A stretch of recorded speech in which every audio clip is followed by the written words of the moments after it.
xây tương thân tình trong đạo Phật, tùy khác màu nhưng một tôn sư.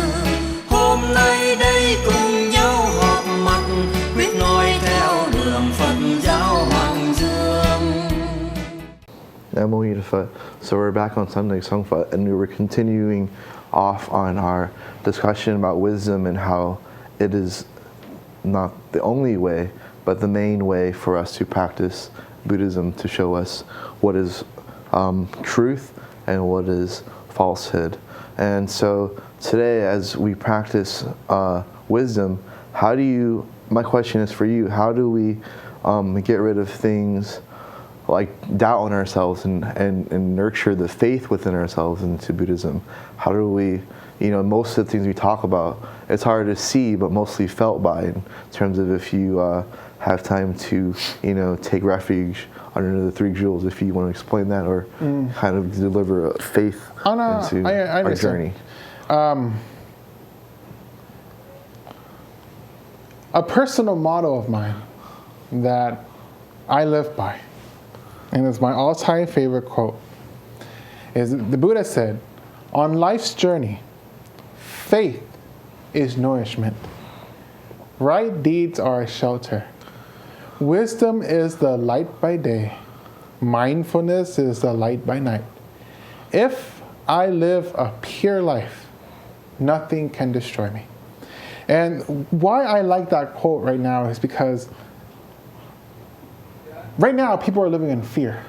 Yeah. They live in fear of the unknown. They live in fear of extreme ideologies. Yeah. ISIS or the KKK or everything in between.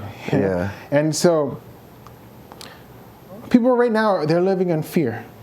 And more than ever, people are having doubt. Doubt about themselves, doubt about the government, doubt about everything. Right.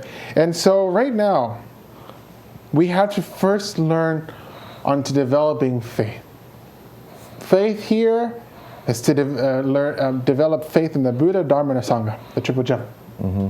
But also as important is to have faith in yourself. When you start to develop faith in yourself, it gives you the power that you need to move forward. That's why the Buddha said faith is nourishment. It nourishes you. It nourishes your consciousness. It nourishes your body. It nourishes your mentality. It nourishes you emotionally. It nourishes you at all levels. Because now you're having faith. You're able to see the bigger picture, knowing exactly where you need to go. But if you don't have faith, if you live in doubt, it's basically having like a chain that's shackled to a large rock. You can't go anywhere. You can see where you need to go, but now you have this chain that's being chained up. You can't move forward. You know what I'm talking about? And so you have to learn how to cut that chain away by developing what we call courage. When we develop courage, we have the ability, the mental ability, the physical ability, the emotional ability to move forward. And when we move forward, like Abraham Lincoln, take action, but relentless action. Right? When we take relentless action through courage, then that's when we can make things happen. We can influence other people by our actions. For example, you need to go to the restroom. Right. And you're in a room where it's crowded with many people. You're not going to be, excuse me, can you move aside, please? Excuse me, can you move? You're going to move. Right. And through your own action, people look at you, they step away. They're not going to try to block you because they can see you're moving with courage, you're moving with purpose, you're moving with conviction. And because of that, you set the tone, they move away. Right? That's how you got to chase life.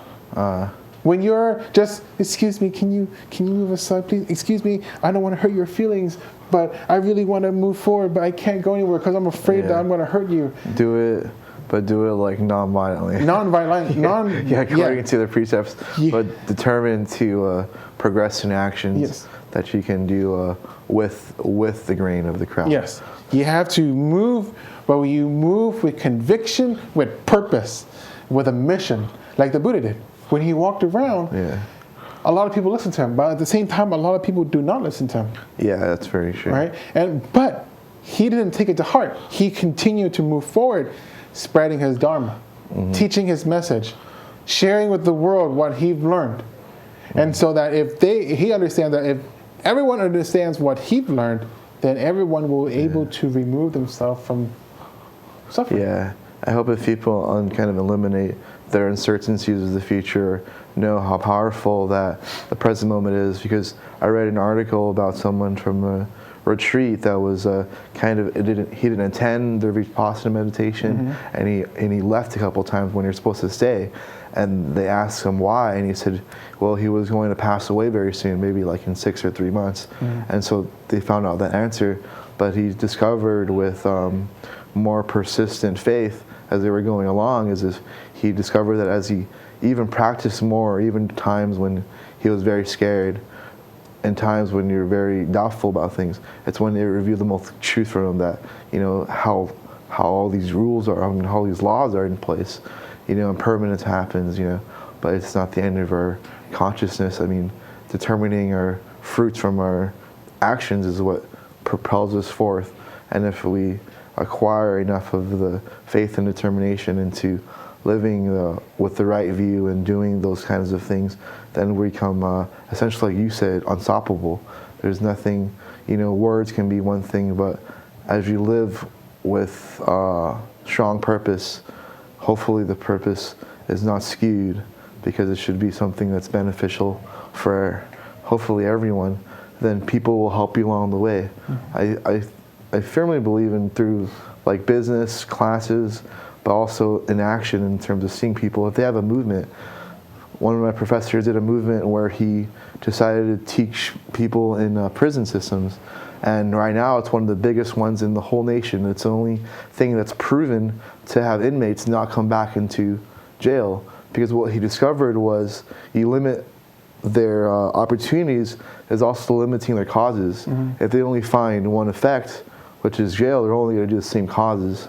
That kind of because they're only knowing the same thing. Yeah, and so if you kind of deliver them with more choices, with more opportunities, that's what Buddhism hopefully instills. It shows you like the power to believe in yourself, to believe what gift that you can have, and for how it can share others. It can be something as small as, you know, rhythms, but rhythms produces music, and music delights, you know, their soul or whatever.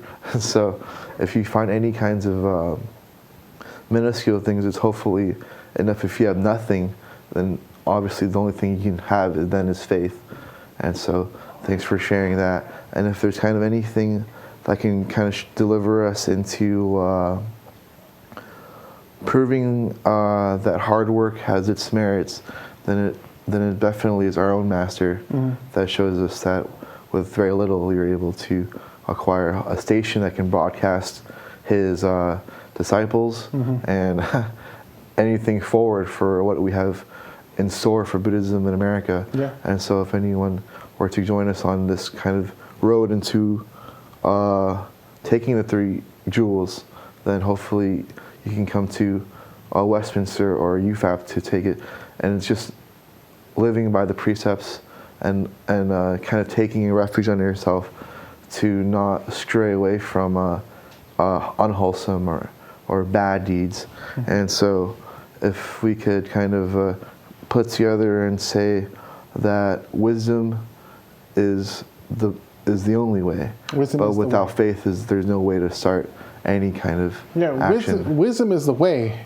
Faith is what nourishes us to get there. It's like the fuel. Yeah, it's right? the fuel. But having a sense of direction, of purpose, is what makes you go from point A to point B. So knowing that your ways are true and in a direction towards kind of understanding inside out the universe is kind of what I feel is the greatest direction towards. And if anyone's who's young or young adult or anything, I wholeheartedly would kind of consider, you know, a path of Buddhism is a very like there's no kind of emotion to put it, because as you go along it, there's things you see differently, there's approaches you see differently. If someone says something to you this way, you would normally act this way, but let me take it for a change and say nothing back, and you know, sooner or later those people that are your enemies soon kind of learn that no matter if I talk ill speech of him or whatever, it won't affect him.